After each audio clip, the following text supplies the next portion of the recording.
Buenas noches, bienvenidos a una nueva edición estelar de Costa Rica Noticias. Estamos en vivo a las 7 en punto de la noche de este lunes 8 de marzo. Gracias por informarse con la señal de Canal 13. Soy Ernesto Rivera. Recuerden que también pueden seguir estas noticias y tener información adicional en nuestras redes sociales de Facebook y Twitter, cuyas direcciones aparecen ahora en la pantalla. Hoy es el Día Internacional de la Mujer y se recuerda la lucha de la mitad de la población de todo el planeta por lograr equidad en sus condiciones de vida. La fecha recuerda la lucha de un grupo de más de 100 mujeres que en 1911 trabajaban en una fábrica de camisas en Nueva York y luchaban por mejorar sus míseras condiciones laborales y por terminar con el trabajo infantil. Ellas murieron durante un incendio en el cual el propietario de la fábrica ordenó mantener las puertas clausuradas con candados para callar la lucha. Hoy quería recordar la irónica frase de Angela Davis: el feminismo es la idea radical de que las mujeres son personas. Ahora sí, vayamos a ver nuestros titulares. Adelante.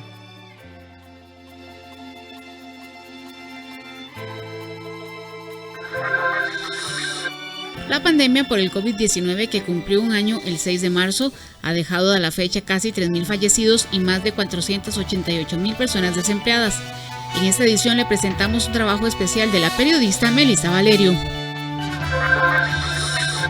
Las medidas de suspensión y reducción de jornadas el año pasado en las empresas a raíz de la pandemia provocaron una caída de 276.000 millones de colones en los ingresos de la Caja por los seguros de salud y del régimen de invalidez, vejez y muerte. Los fuertes vientos continuarán a lo largo de la semana, pero los días más intensos serán este lunes y martes, donde se esperan ráfagas entre los 40 y los 60 km por hora en el Valle Central, y en los lugares cercanos a la cordillera de Guanacaste podrían alcanzar los 100 km por hora. Pese a la pandemia, las mujeres siguen destacando en el deporte y realizaron grandes esfuerzos el año pasado para seguir triunfando. Los detalles se los mostramos en la sección deportiva.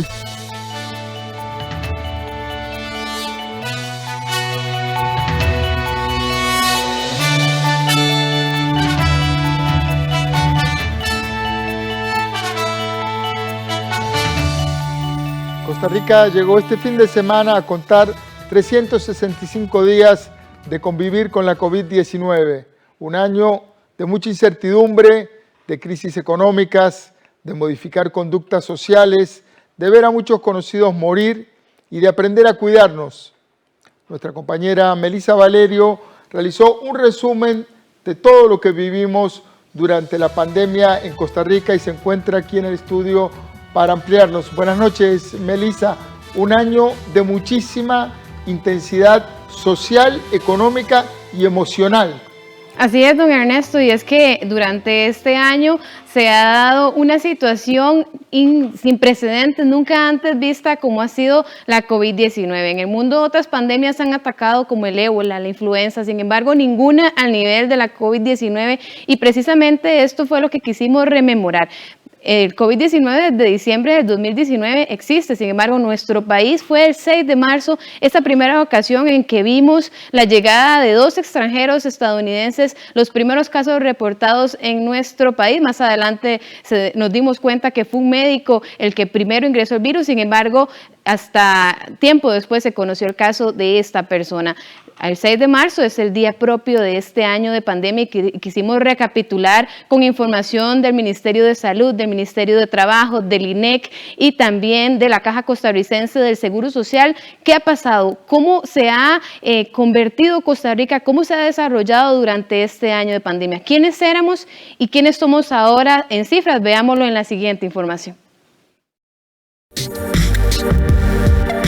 6 de marzo del 2020, una fecha inolvidable para cualquier costarricense. Ese día nuestro país, en una conferencia de prensa, en medio de confusión, miedos y más preguntas que respuestas, se anunció el primer caso en el país del extraño coronavirus que afectó Wuhan. Tras ese día, el país inició la pandemia, preparando a un pilar más fuerte, la Caja Costarricense del Seguro Social, entidad que hace 365 días contaba con 24 camas UCI para la atención de la COVID-19 y 150 camas para pacientes moderados, además de 3 laboratorios moleculares y una cantidad de 684 ventiladores mecánicos. El primer fallecido por esta enfermedad llegó el 18 de marzo, apenas 12 días después del primer caso en el país, y los números fueron creciendo para llegar a este año de emergencia sanitaria con cerca de 3.000 fallecimientos. En el momento en que un fenómeno es pequeño, cada individuo es importante. En el momento en que un fenómeno es grande, ya se empiezan a dar números menos manejables por la mente humana. Cuando teníamos una persona fallecida, todos queríamos saber quién era, dónde vivía, a qué se dedicaba, qué edad tenía, el perfil social de esta persona. Cuando tenemos 15 personas muertas a diario, ya perdemos esa capacidad de análisis, perdemos esa capacidad de observación y se convierten en números, desafortunadamente, las personas. Durante este año de pandemia, los contagios nunca superaron los 2.000 casos diarios, a como pasó en otros países. Mucho debido a las importantes medidas que obligaron a los ticos a quedarse en casa, a guardar sus vehículos y a cubrirse sus rostros. Al final de cuentas, la mascarilla se convirtió en nuestra nueva normalidad. Y la gente empezó a usar mascarilla bien y empezó a usar mascarilla mal. La mascarilla se andaba de copete, la mascarilla se andaba de bufanda en la garganta, se usaba guindando de una oreja. Hemos hablado muchísimo de todo esto. Todavía hay un porcentaje importante de la población que usa mal la mascarilla. Pero bueno, la mascarilla se incorporó. En estos 365 días, la Caja logró llegar a tener 359 camas UCI, de las cuales 107 son para pacientes crónicos, 986 camas de cuidados moderados, siendo esta la capacidad máxima como país. Además, cuenta con 1.129 ventiladores mecánicos, 5.051 personal contratado y un sinnúmero de compras de equipo de protección y pruebas que en el 2020 sumaban cerca de 125.000 millones de colones, así como 3 investigaciones internas por supuesta falta de transparencia en ciertas compras y 21 lamentables fallecimientos. En términos generales, al finalizar febrero, el país cerró en cifras así: confirmados 205.086 casos, recuperados 181.851, fallecidos 2.812, vacunas aplicadas 149.812, desempleados 488.000, suspendidos 52.930, con reducción de jornadas 120.709 y con el bono proteger 724.330. Médicos y científicos señalan que posiblemente pasarán otros 365 días para que el país logre superar por completo esta crisis de salud nunca antes vista, sin precedentes, y quizá hasta más tiempo para que el mundo descubra una cura definitiva a este pequeño virus que le dio la vuelta al mundo, afectando su economía, su estabilidad, pero sobre todo su fragilidad humana. Muchas gracias, Corona Fulris. Nos has enseñado y has dado la oportunidad para ser mejores. Bueno, y es que estas son las cifras de COVID-19, don Ernesto, que dejan mucho que ha pasado durante este año de pandemia y nos deja la incertidumbre de qué pasará. Esa palabra que usted acaba de decir es una palabra que atravesó todo el año desde el inicio, incertidumbre. Yo recuerdo que cuando empezamos a informar sobre una epidemia que estaba ocurriendo en China, sobre el COVID, en aquel momento le decíamos el COVID, después se cambió a la COVID, había mucha confusión sobre lo que esto significaba. Cuando el virus llegó a Costa Rica, recuerdo el impacto en lo personal que me causó pensar si había que comprar gasolina, qué iba a pasar con la medicina, cómo protegernos. No había claridad sobre de qué manera uno podía cuidarse. ¿Usted se recuerda cómo supo usted o cómo la impactó en lo personal, en su familia? Claro, por supuesto, cuando lo del coronavirus salió en su momento, todos estábamos anuentes a saber qué iba a llegar a pasar, porque precisamente recordemos que siempre salían noticias, fake news, de que ya llegó, ya hay un caso, ya están en cuarentena, y eso le crea angustia. Cuando el Ministerio de Salud hace la convocatoria a la conferencia de prensa, fue el momento en que dijimos, fijo, ya esto es lo que va a pasar. Aunque les soy muy honesta, yo en ese momento no cubría salud, pero siempre me mantuve muy pendiente. Y honestamente, le confieso que lloré en el momento que cerramos fronteras. Ese momento sentí una impotencia humana de que ya no hay nada que hacer, vamos por el mismo camino que se ve en Europa, que se ve en China. Sí, realmente fue un año en donde pasaron muchísimas cosas importantísimas. Recuerdo el impacto masivo que producía la conferencia de prensa del mediodía, el doctor Salas, y era el país entero se pegaba a mediodía. Ha sido un año muy complejo. Estos 365 días de reportaje suyo sirve para enumerar, porque uno queda tapado por todas las capas de información que se suceden. Así que muy útil recordar, entender lo que pasó para poder plantarnos de cara a lo que viene, porque esto todavía lamentablemente no terminó. Estamos en pleno proceso de vacunación y nos falta camino por andar. Precisamente, don Ernesto, usted que menciona que esto no acaba, también es importante recordar que la pandemia tiene una cara humana. Acabamos de ver cifras, acabamos de ver números, acabamos de ver estadísticas, pero cada una de estas estadísticas es una persona que se quedó sin empleo, es una persona que no tuvo que darle que comer a sus hijos, que la luchó, que estuvo pendiente 24/7 en un hospital, que incluso su familiar pudo haber fallecido. Entonces, es importante que también nos sensibilicemos de cara a esta COVID-19 que nos ha sacado de nuestra zona de confort y también nos deja cara de los testimonios de cada una de esas historias, cada uno de esos casi 3,000 fallecidos que tiene el país. Precisamente nosotros conversamos con Alejandro, Mario y Laura. Ellos cuentan la COVID-19 sin que nosotros tengamos intromisión. Ellos cuentan cómo lo vivieron y esto es lo que nos dijeron.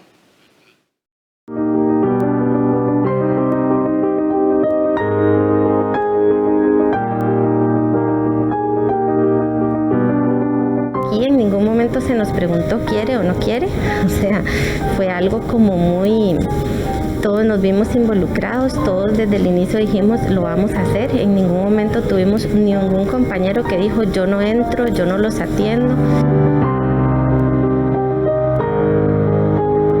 Aquí vivo, pero los pacientes, compañeros que estuvimos en el servicio, verlos un día hablar con usted y a la hora, 2 horas, salir en una bolsa es muy complicado, ¿verdad?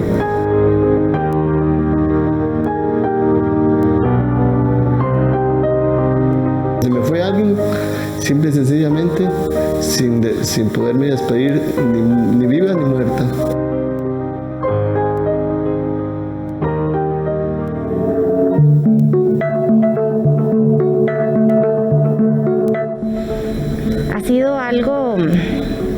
Un esfuerzo gigante, tanto de la Caja Costarricense de Seguro Social como de los mismos trabajadores, porque fue también cambiarles todos sus perfiles, cambiarles todas sus actividades y hasta la fecha lo seguimos haciendo. A UCI Severos estuve como 11 días internado, ¿verdad? Y cuando ya pasé logré levantar la oxigenación y sentirme un poquito mejor, siempre con la tos y la debilidad y todo el asunto. A raíz del virus tuve una situación cardíaca, una desfibrilación cardíaca. Ya era una señora adulta mayor, o sea, tenía 71 años. Abonado a esto, era una persona con ciertas enfermedades, había padecido diabetes, también tenía hipertensión. Como quien dice, todos los números de la rifa los tenía ella. Y les soy sincera, escucho a mis compañeros diciendo estamos cansados, estamos agotados, desearíamos que esto terminara, cuánto tiempo más vamos a seguir así. Estas mascarillas son agotadoras, ustedes lo saben, pasar todo el día. A veces uno desea quitársela y respirar ¿verdad? Sin ellas, andar en la calle sin ellas, que sería como una bendición. La experiencia que vive ahí no se la deseo a nadie. Los días que estuve entraron como, yo les llamo compañeros, ¿verdad? Como 16, son 7 camas, no, un poquito más, como 18 personas, de esas 18 personas, 2 fueron los que salimos ahí con vida, el resto falleció. Entonces vivir, estando entre la vida y la muerte, y vivir la muerte es algo súper complicado. Por medio de video pude despedirme, pero sigue siendo una muerte impersonal, sigue siendo una muerte sin despedida, sin besos, sin abrazos, sin ese calor que realmente a mí me hubiera gustado tener con ella, la persona que me dio mi vida, o sea, una persona que se merecía muchas cosas y yo no pude dárselas, pero ni en los últimos momentos. Por eso es muy triste la muerte por este virus.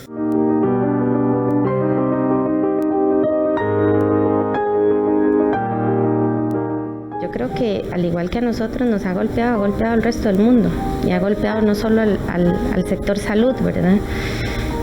Yo creo que ya llevamos un año, creo que lo hemos logrado y lo vamos a seguir logrando siempre y cuando la gente se siga cuidando. Yo creo que ya lo hicimos parte de nuestra vida. Salí de ahí con una fuerza, pero con ímpetu para abrazar a mis hijos, disfrutarlos cada momento, y de aquí para allá es disfrutar la vida en la escasez, en la abundancia, pero disfrutar la vida, disfrutar a la familia. Para muchos las muertes son números, son estadísticas, pero en el caso mío fue mi mamá. Fue mi mamá, ese ser que tanto amo, que siempre sigo amando porque lo llevo en mi corazón. Y realmente yo quiero hacer un llamado a todo el pueblo de que de verdad la pandemia es serio, es algo serio, sí es un virus, está matando y sigue matando gente, no ha terminado, no podemos bajar la guardia.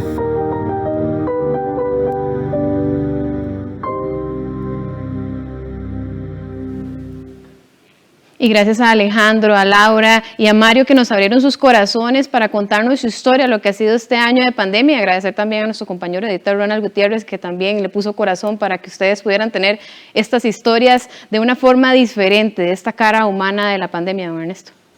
Así es, vamos a recordar, creo que durante mucho tiempo, este 2020 que nos cambió por completo. No, yo no tengo tanta fe de que nos haya cambiado para bien necesariamente, pero produjo un impacto muy fuerte. Lamentablemente, el post-pandemia demuestra que la conducta humana se mantiene. Hay países que han acaparado las vacunas y tienen 6 veces su población meta en cantidad de vacunas, y otros países, por ejemplo en África, donde no van a recibir dosis durante mucho tiempo. Pero bueno, este es un año que seguramente no olvidaremos. Muchas gracias, Melissa Valerio. Muchas gracias, don Ernesto, y también aprovechar para conmemorar este Día Internacional de la Mujer, también enviarles un abrazo y que sigamos en la lucha. 276.000 millones de colones fue el monto que dejó de percibir la Caja Costarricense del Seguro Social en el 2020, en el seguro de salud y en el seguro de invalidez, vejez y muerte, por las medidas que se aplicaron a raíz de la pandemia y por la reducción de contribuyentes. Estas cifras son las más bajas de los últimos 5 años y significan un 48% menos en comparación al 2019. Esta ha sido por mucho la mayor crisis sanitaria de los 80 años de existencia de la Caja.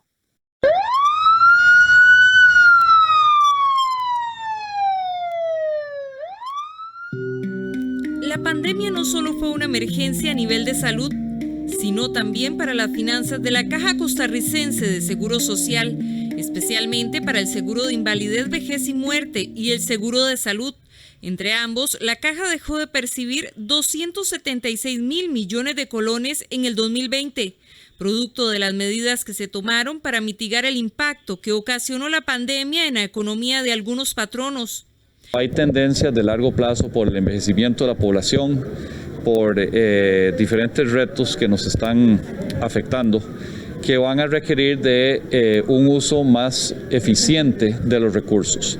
Tenemos que en el seguro de salud usar mejor la tecnología, usar mejor la información para la toma de decisiones y para la intervención clínica en los pacientes, fortalecer el primer nivel de atención, promover la investigación dentro de la institución, no solo como un elemento que genera excelencia, una práctica de excelencia en los diferentes campos, sino hasta como un mecanismo nuevo de posible financiamiento de la institución. Hasta el 31 de diciembre, la institución había ejecutado 68.842 millones de colones del Fondo de Contingencia para la atención de la COVID-19.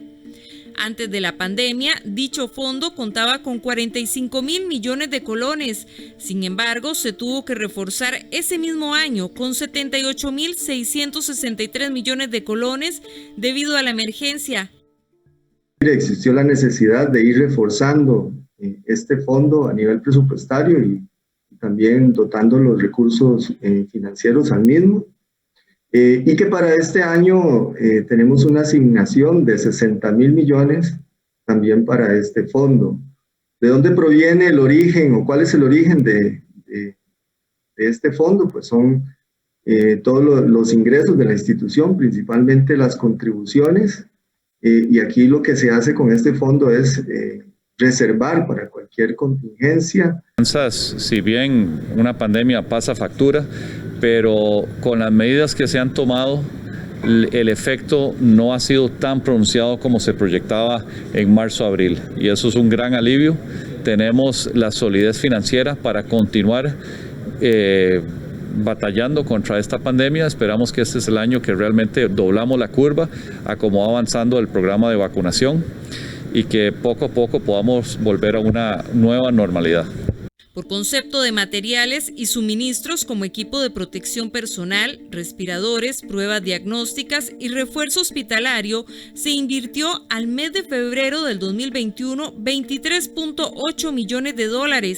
Además, hasta el 21 de febrero de este año, la institución invirtió 19.343 millones de colones en pagos de incapacidad por COVID-19. En el 2020, la Contraloría General de la República aprobó 3 presupuestos extraordinarios que fueron agregados a lo largo del año al Fondo de Contingencia de la Caja Costarricense de Seguro Social. El primero fue de 40.722 millones de colones, el segundo de 20.861 millones de colones y el tercero de 14.953 millones de colones, para un total de 76.538 millones de colones. Al 31 de enero de este año se dispuso un monto de 60.000 millones de colones en el fondo de contingencia, de los cuales han sido asignados 30.929 millones de colones, de los cuales se han invertido poco más de 1.000 millones de colones.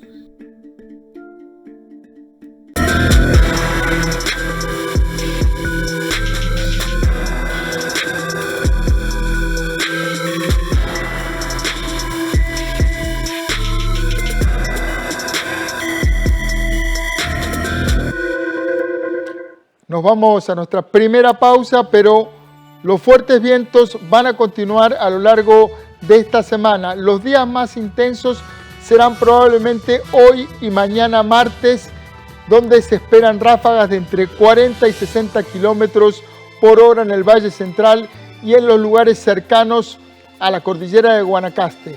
Allí podrían alcanzar 100 kilómetros por hora las ráfagas del viento. Al volver de la pausa, le informamos completamente.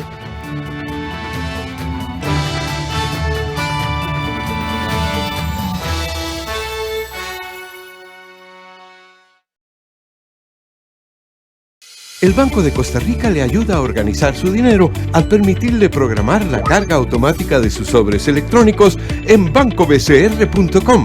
Los sobres son divisiones dentro de su misma cuenta que le permiten apartar y ordenar mejor su dinero. Separa el pago de los servicios públicos, gastos del hogar, educación, viajes y otros. Ingrese a bancobcr.com y programe de forma automática sus sobres electrónicos. Somos el Banco de Costa Rica.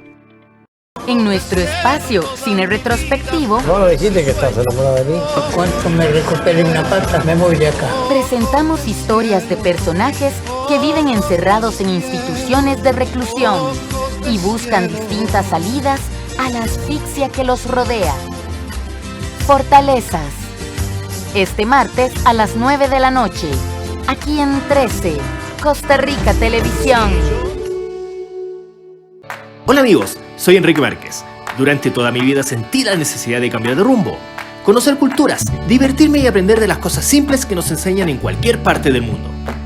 He pasado tantas cosas en mis viajes y ahora quiero compartirles mi experiencia de vida, llena de gente alegre, lugares maravillosos, misterio y aventuras. Les prometo que se van a divertir. Síganme entonces por esta ruta, llena de ocurrencias y paisajes increíbles. Esta es mi ruta, la ruta de Enrique.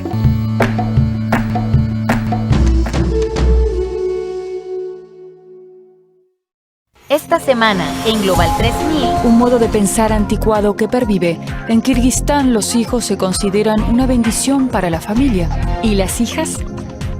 El lobo gris mexicano vuelve al norte de México, su hogar natural, pero no lo está haciendo solo.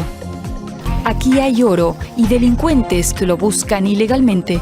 ¿Cómo detenerlos? Global 3000, este martes a las 10:30 de la noche, aquí en 13, Costa Rica Televisión. Banco Popular presenta el tipo de cambio.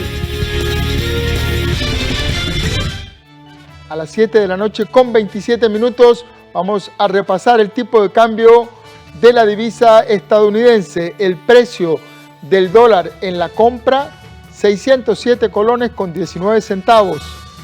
El precio del dólar en la venta, 614 colones con 22 céntimos.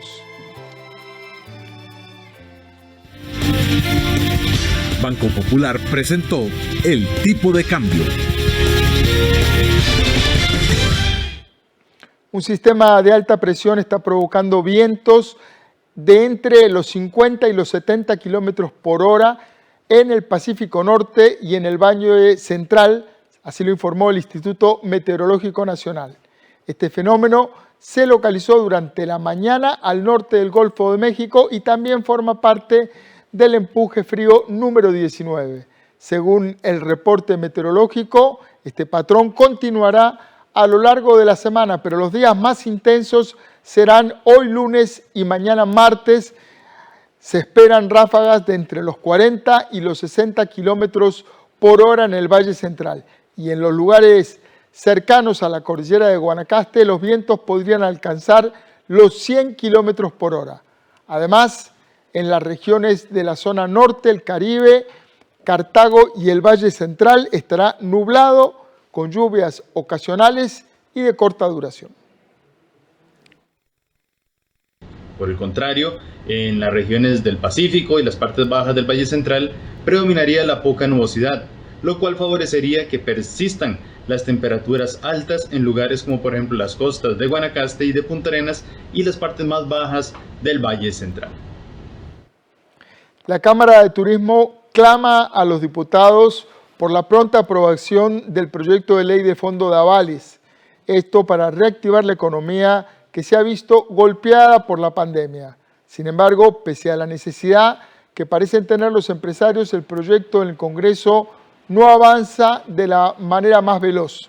El periodista David Roversi está en el Congreso y nos tiene los detalles de esta información. Buenas noches, David. Buenas noches, Ernesto, y buenas noches a todos los que nos siguen a través de Costa Rica Noticias. Como usted lo dice, pues la Cámara de Comercio ha empezado a pujar un poco más fuerte porque se dé la aprobación de este Fondo Nacional de Avales y Garantías. Pero bueno, ¿qué es? Antes de entrar tal vez en materia propiamente que pide Canatur, hay que explicarle un poco a la gente qué es el fondo de avales. Y bueno, como usted también lo mencionaba al inicio, es esta posibilidad que se está dando para el sector productivo, o que se quiere dar al sector productivo, para poder reactivar su economía sin tener pues muchas trabas. Esto por medio de un crédito de $300 millones que estaría proveniendo del Banco Centroamericano de Integración Económica. Así que bueno, todavía quedan muchísimas dudas de quién podría estar administrándolo, porque se dice que puede ser el BCE.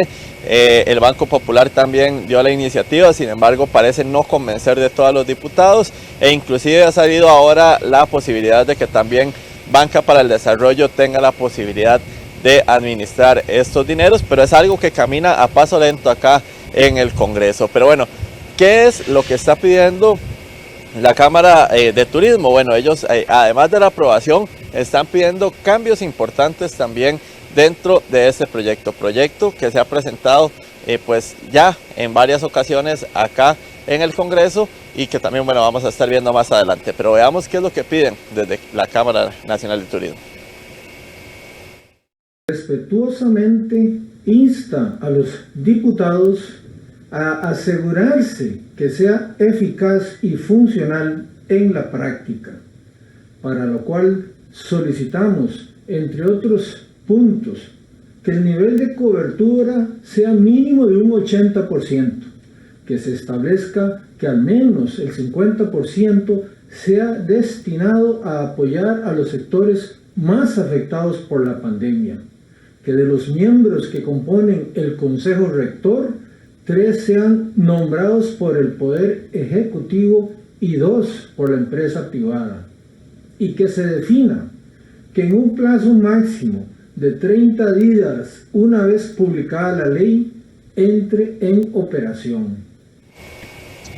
Bueno, como les decía anteriormente, este proyecto ha sido presentado en varias ocasiones acá en el Congreso. Cuando hablamos de varias ocasiones, estamos diciendo específicamente que 3 son los textos que se han presentado en la Comisión de Hacendarios con respecto a este proyecto, y textos que tienen variaciones muy importantes, según lo confirma la presidenta de pues esta Comisión de Hacendarios, y donde también inclusive debido a lo que pues exponía el Banco Popular días atrás de la intención de ellos de manejar estos dineros, podrían hasta presentarse 2 textos adicionales que también podría retrasar la discusión. Veamos.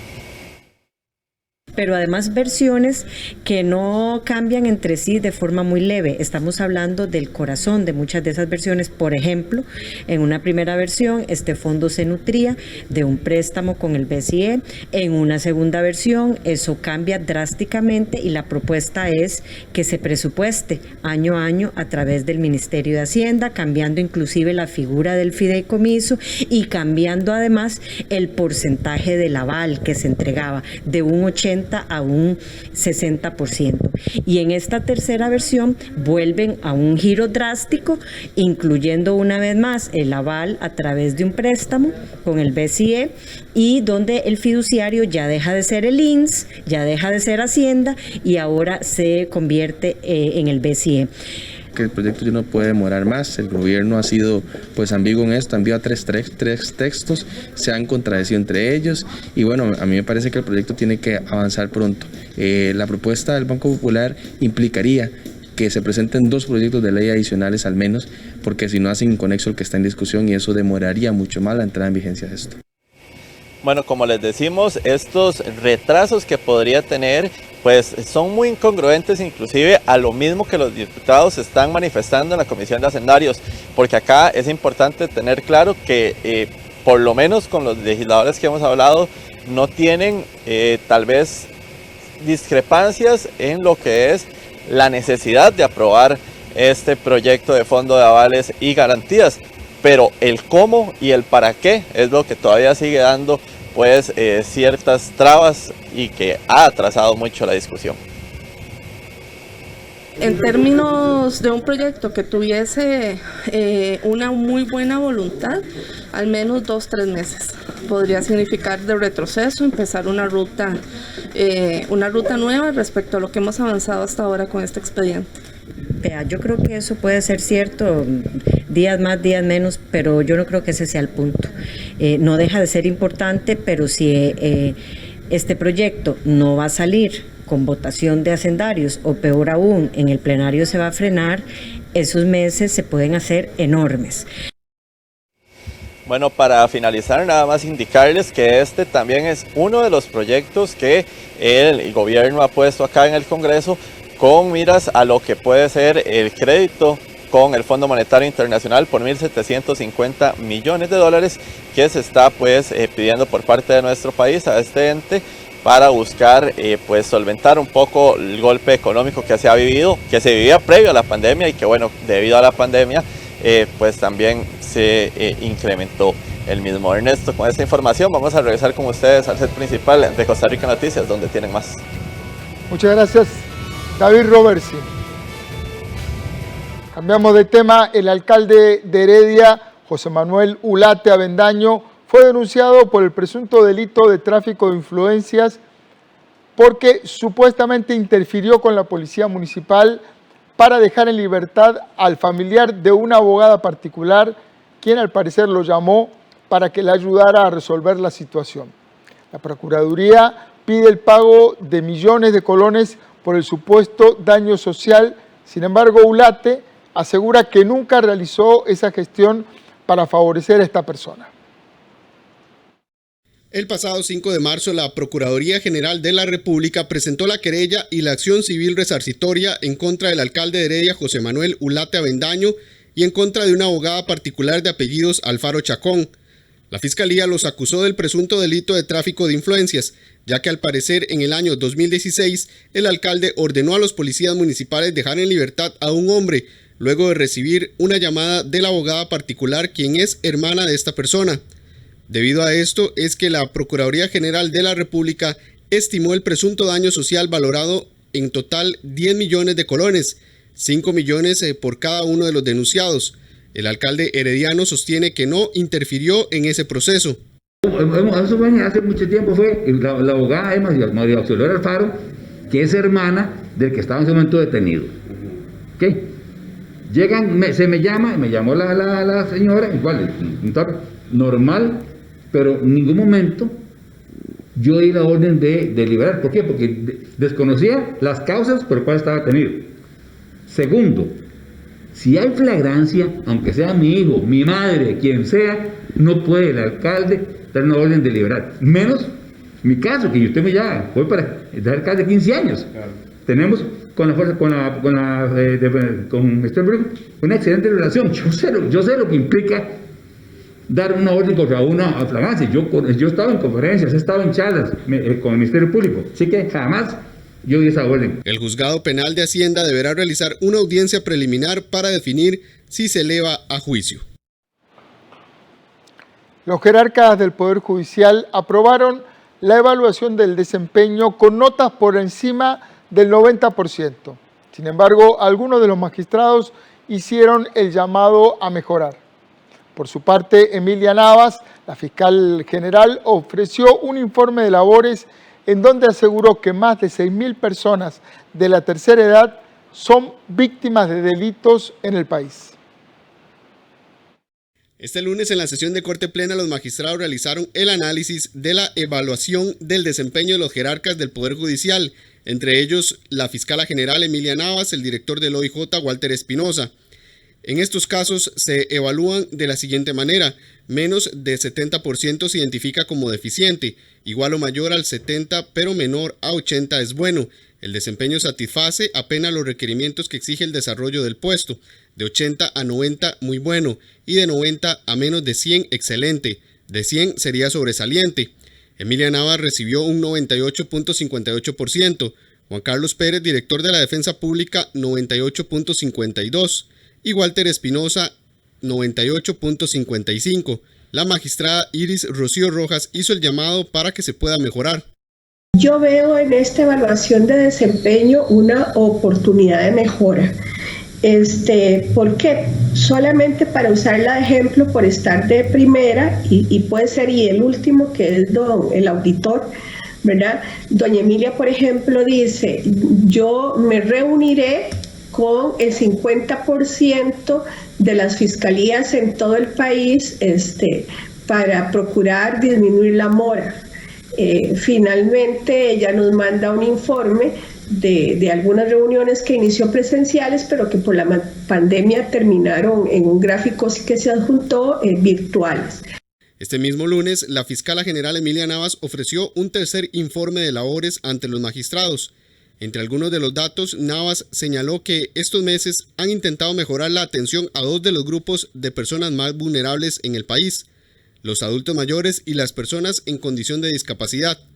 Hubo 5.524 casos de hechos en perjuicio de personas adultas mayores. Esos son los casos. En varios de ellos, en bastante de ellos, las personas adultas mayores eran más de una, y eso significa que se identificó que 6.082 personas adultas mayores son víctimas de una importante gama de delitos. En el año 2020, el Ministerio Público atendió a 10.998 menores de edad víctimas de delitos. La pandemia no impidió que las mujeres trabajaran fuerte en el deporte para destacar y seguir triunfando. Al volver de la pausa, le vamos a presentar un adelanto de esta información que vamos a tener esta noche en Deportivas del 13. Ya volvemos.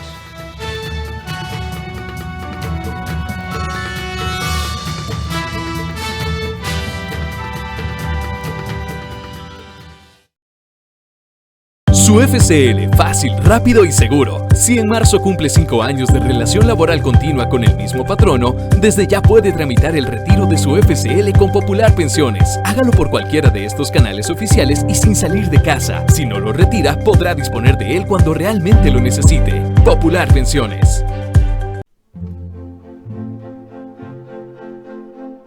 ¿Qué pasaría si el diccionario de la Real Academia viniera a Costa Rica? Necesito unas buenas vacaciones. ¡Ah! ¡Ya sé! Me voy de paseo para Costa Rica. Hermosas playas, gente simpática y sobre todo, se habla perfecto castellano. A 2 rojos, promo de chifrijo y chiliguaro. Ricas las chuchiletas. Buenas tardes. ¿Le gustaría al señor comerse un gallo pinto? Buenas, caballero. Le traigo un yodo. ¡Ay! ¡Creo que no entiendo nada! Para que vos sí entendás, tenés que ver ¡Dicho en Buen Tico! Todos los martes en Café Nacional. Por 13, Costa Rica Televisión. A la edad como de 28, 29 años, se me metió en la cabeza aprender la fotografía. El señor Sarabia me dice, ¿usted tiene pasta de fotógrafo? Venga, aprende. Ya me metió al cuarto oscuro y me explicó todo lo que era el proceso de revelado. Parecía que tal vez yo podía enfocarme en la fotografía. Entonces me dieron la oportunidad y comencé a, como decimos, a travesear. Forjadores, los sábados a las 4 de la tarde, aquí en 13, Costa Rica Televisión. En conmemoración al Día Nacional del Boyero, transmitimos el documental Yetza. Cuando se desarrolló la producción de café, la gente comenzó a utilizar las carretas. Era el aspecto social, los paseos de la familia, los fines de semana en la carreta, con el manteado ahí, con el toldo. Este miércoles 10 de marzo, a partir de las 4 de la tarde, solo por 13, Costa Rica Televisión.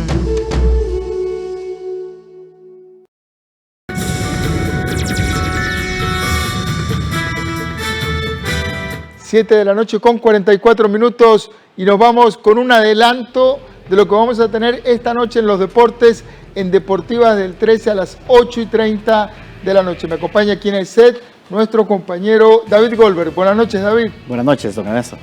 David, hoy, Día Internacional de la Mujer, una excelente oportunidad para repasar los logros femeninos en el deporte. Las mujeres han sacado excelentes conquistas este año en deportes muy poco tradicionales o tradicionalmente dominados por los hombres, como el boxeo, el fútbol e incluso usted me decía recién en rugby.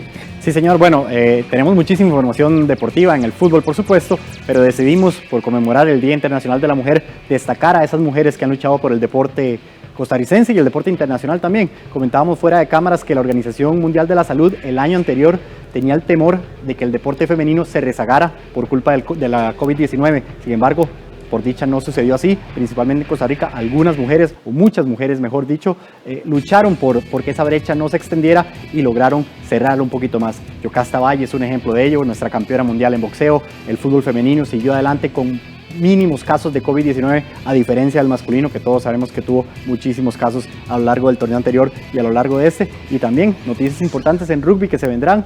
Una muchacha que recibió una beca importantísima a nivel internacional, solo 12 jugadoras del mundo la tienen y una jugadora de rugby de Costa Rica la tiene. También cosas interesantes como el béisbol. Antes las mujeres solo podían jugar softball y ahora más bien se implementó que el béisbol volviera a tener participación femenina, y una mujer lo está desarrollando en este país. Entonces son muchísimas cosas que queremos destacar en nuestra edición de Deportivos del 13 sobre el deporte femenino y la mujer.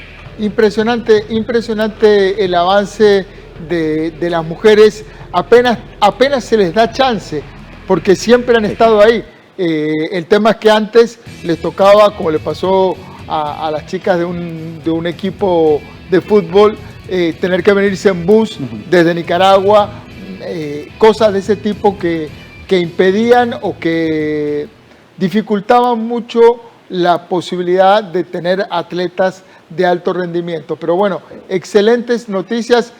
La COVID no logró derrotar a las mujeres en el deporte.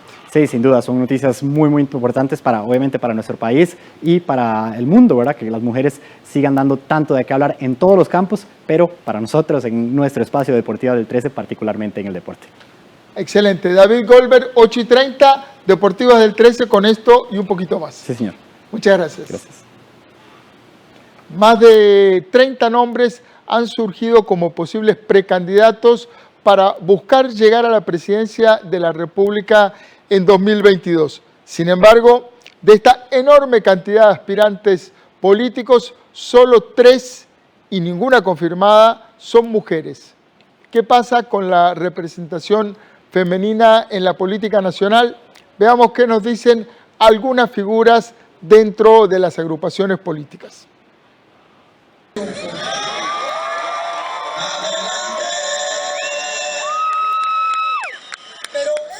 Estas imágenes tienen más de 10 años de haberse vivido en Costa Rica.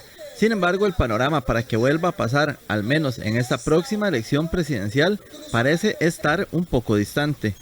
Y es que, al menos hoy, este lunes 8 de marzo, de casi 30 personas que podrían estar buscando llegar a ocupar el puesto del mandatario Carlos Alvarado en Zapote, solo se rumora, es decir, ni siquiera se ha confirmado una participación de las mujeres para buscar la presidencia de la República. De momento son solo 3 las damas que han dicho que podrían estar aspirando a la presidencia sin dar la confirmación, como decíamos anteriormente. Hablamos de Carolina Hidalgo, diputada del Partido de Acción Ciudadana, y Ana Elena Chacón, quien es también parte del Partido de Acción Ciudadana y actual embajadora en España. La otra mujer que podría estar aspirando a la presidencia es Linet Saborío, del Partido Unidad Social Cristiana. Y donde sí no se ve ningún nombre femenino es en el Partido Liberación Nacional, agrupación política que llevó a la única mujer presidenta que ha tenido el país, Laura Chinchilla Miranda. Para algunas representantes de distintos partidos políticos en Costa Rica, la situación que se vive previo a la elección del 2022 es un retroceso. Podemos hablar de un retroceso en términos del ambiente, ¿verdad? El ambiente cultural, político en nuestro país ha variado, creo yo que para peor. El pensamiento conservador ha tenido un enorme impacto, ¿no? Si pensamos que hace 4 años el candidato presidencial que en primera ronda tuvo más votación, llamaba siervas a sus compañeras de partido, pues obviamente hay una alteración del ambiente cultural. Me pregunta qué es lo que lo hace más difícil. A veces es la misma mentalidad de la mujer que no da ese último paso, y usted las verá generalmente en unas estructuras paralelas donde son los hombres los que están nombrados como coordinadores cantonales, pero son ellas las que están haciendo todo el trabajo. Entonces, eso es lo que falta, un poco también, además del empoderamiento, que las condiciones a nivel de justicia electoral, dentro de los estatutos de los partidos, reflejen que realmente hay una paridad de género. En la escena no se ve ninguna precandidata casi en ninguno de los partidos. Esto no es un tema de partido político, es un tema realmente de procesos. Hemos avanzado más lento de lo que hemos pensado en la participación política de las mujeres. Son procesos bastante caros. Por lo menos en Liberación Nacional de entrada son más de 25 millones solo de inscripción, y de ahí en adelante pues realmente se requiere toda una serie de recursos que usualmente las mujeres no contamos. Pero es que estas representantes partidarias señalan que un punto importante en el declive de la participación femenina en la política nacional se dio recientemente. Hablamos de las elecciones municipales del 2016, donde según ellas el Tribunal Supremo de Elecciones tuvo mucha responsabilidad de lo que hoy ocurre. El tribunal en el proceso anterior municipal echó un paso atrás con el tema de la participación paritaria. Paridad horizontal, no la paridad vertical que se ha venido implementando hace años, sino hizo que de alguna manera algunos partidos, incluyendo Liberación en su momento, pues no aplicar esa paridad horizontal, es decir, que tuviéramos 41 candidatas mujeres, 41 candidatos hombres para la alcaldía. Eso hace pues que en esta oportunidad participaran menos mujeres en primera fila. También habría que considerar el papel que jugó el Tribunal Supremo de Elecciones cuando en las elecciones municipales no exigió el cumplimiento de la alternancia, de la paridad, de la alternancia también en términos horizontales, que obligara que el encabezamiento también fuera paritario, ¿verdad? Eso afecta mucho. Durante los próximos meses, Costa Rica verá si finalmente alguna mujer se postula oficialmente para participar por la presidencia de la República y llegar a Casa Presidencial. Esto en medio de una violencia política intrínseca, según estas militantes de distintos partidos dijeron a Costa Rica Noticias. Vamos ahora a hacer una breve pausa comercial y enseguida regresamos con mucha más información.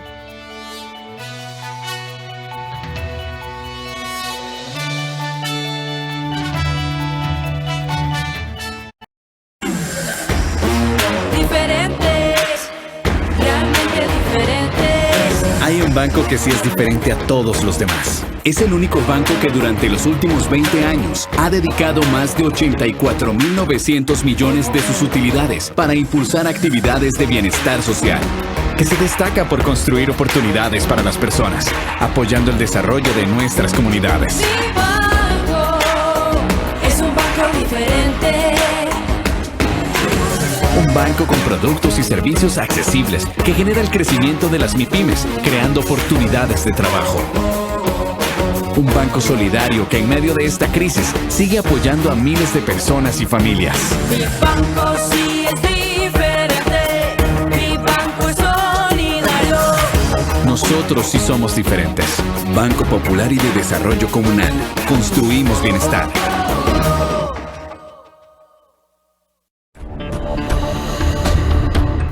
Hola, ¿qué tal? La pandemia por el COVID-19 ha afectado a todas las personas del mundo, pero las mujeres hemos resultado particularmente afectadas porque no solo se ha duplicado, triplicado y multiplicado la jornada, tanto laboral como doméstica, pues ahora pues estamos en casa 24/7 y tenemos que cuidarnos tanto a nosotras mismas como a las personas que nos rodean, y esto ha significado una carga importante, así como el tema del estrés.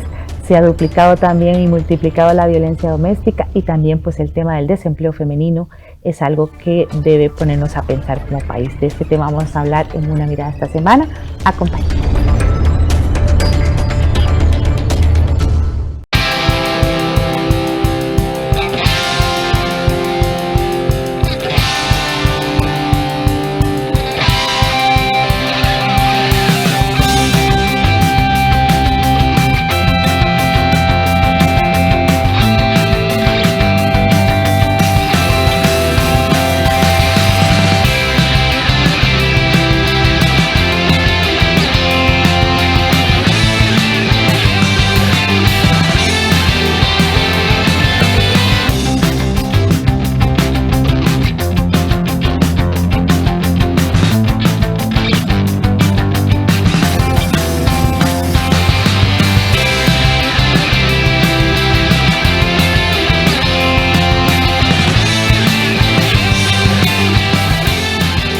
trabajamos para usted. Somos la televisión pública de Costa Rica.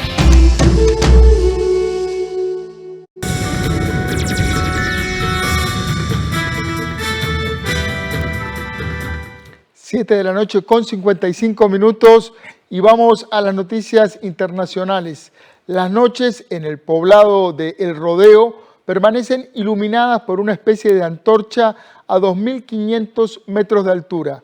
Es la lava que expulsa el volcán Pacaya en Guatemala y que luego baja como un río ardiente por las faldas de la montaña. Vivir al lado del volcán Pacaya en Guatemala es vivir en alerta. El poblado El Rodeo es uno de los dos más afectados junto con El Patrocinio. Sí, muchas veces, más en la noche, porque a veces uno no se espera a lo que el volcán pueda hacer en la noche y uno tal vez pueda que está muy dormido o no sé, o que se acueste muy cansado. Y la verdad sí, es muy peligroso. El Pacaya humea permanentemente y es uno de los más activos de la treintena de volcanes que existen en Guatemala como parte del arco volcánico centroamericano, que integra el Cinturón de Fuego del Pacífico. De vez en cuando se escuchan explosiones que estremecen las casas de los habitantes de esta aldea. Una tenue lluvia de cenizas cae con frecuencia y cubre calles, autos y a las personas. Por las noches, el poblado parece iluminado por la lava que expulsa el volcán para luego bajar como un río ardiente por sus faldas. Hemos tenido monitoreo en los últimos 3 meses, el volcán ha demostrado incrementos bastante altos. Sin embargo, hoy hubo una explosión bastante fuerte en horas del mediodía y por esa razón fue que cayó al filo de mediodía por una duración de unos 5 o 8 minutos, un poco de material, arena fina, entre fina, un poquito gruesa, ¿no?, en algunas partes. Por el momento no se han realizado evacuaciones, pero tienen listos varios salones comunales para albergar gente si es necesario. La expulsión de ceniza también daña los cultivos de aguacate y café, principal actividad económica en la zona. En que hay muchas personas de que se asustan, pero ya nosotros ya estamos acostumbrados a la vida que tenemos, ¿verdad? Porque es parte de lo que es la naturaleza, ¿verdad? Entonces hay muchas personas de que evacúan, pero la verdad es de que lo que es nuestro Señor San Vicente Mártir siempre nos ha protegido. Sin embargo, Víctor recuerda que el 27 de mayo del 2010, el Pacaya registró una potente erupción que causó la muerte de un periodista de televisión mientras cubría la noticia. Además, provocó daños en cultivos. Un juez de la Corte Suprema de Brasil anuló este lunes las condenas del expresidente Luis Ignacio Lula da Silva por considerar incompetente al tribunal que las dictó. Con esto, se le abre el camino al líder de izquierda para las próximas elecciones presidenciales del 2022. La justicia brasileña anuló las condenas del expresidente Luis Ignacio Lula da Silva. Así lo anunció el lunes el juez Edson Fachin de la Corte Suprema en respuesta a un pedido de habeas corpus presentado por la defensa de Lula en noviembre y decidió que el exmandatario de 75 años sea juzgado nuevamente por la Justicia Federal de Brasilia, alegando que los casos concernidos no se limitaban a Petrobras. Lula, quien declinó pronunciarse de acuerdo con su asesoría, suma 2 condenas emitidas por un tribunal de Curitiba por casos vinculados a la investigación Lava Jato, que destapó un esquema de sobornos pagados por grandes constructoras a políticos para obtener contratos en la petrolera estatal Petrobras. El expresidente fue condenado en 2018 por corrupción y lavado como beneficiario de un triplex en el litoral de Sao Paulo y estuvo detenido desde abril de ese año hasta noviembre de 2019 en una celda especial en la sede de la Policía Federal de Curitiba. La sentencia fue validada en tercera instancia y totalizaba 8 años, 20 meses y 20 días de cárcel, aunque una decisión de la Corte Suprema le permitió agotar todos los recursos judiciales en libertad. En 2020 fue condenado a 17 años en segunda instancia, acusado de recibir sobornos de constructoras. Lula siempre negó las acusaciones y se considera blanco de una operación política en su contra orquestada por el juez Sergio Moro, quien luego fue ministro de Justicia del actual mandatario Jair Bolsonaro hasta abril de 2020, cuando ambos se distanciaron. De acuerdo con el fallo de Fachin, otros 2 casos que involucran a Lula en el marco de Lava Jato deben pasar también a la esfera de Brasilia. Y antes de despedirnos, queremos compartir con ustedes una producción realizada por cantantes y músicas costarricenses, quienes unieron sus talentos para hacer un homenaje a las mujeres en el Día Internacional. Que lo disfruten.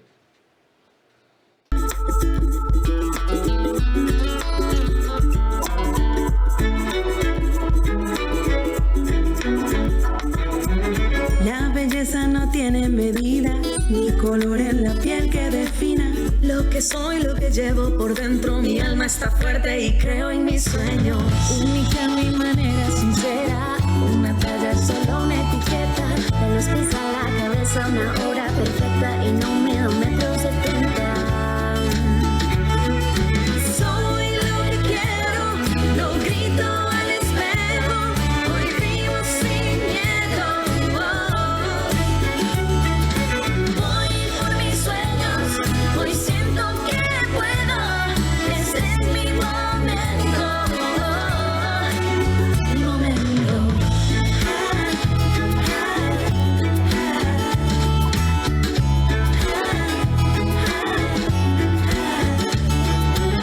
La belleza no tiene medidas, solo si se miden las sonrisas. El valor y la fuerza enfrentar. A las 8 de la noche, con un minuto, llegamos al final de esta edición de Costa Rica Noticias. Gracias por informarse con la señal de Canal 13. Apostamos por ofrecerle actualidad y contexto. En unos minutos voy a conversar con el periodista y verificador de datos Darío Chinchilla, del proyecto Doble Check. Vamos a hablar sobre las fake news en la campaña política que se viene. Quédese en la señal de Canal 13, que ya volvemos con esta entrevista de fondo.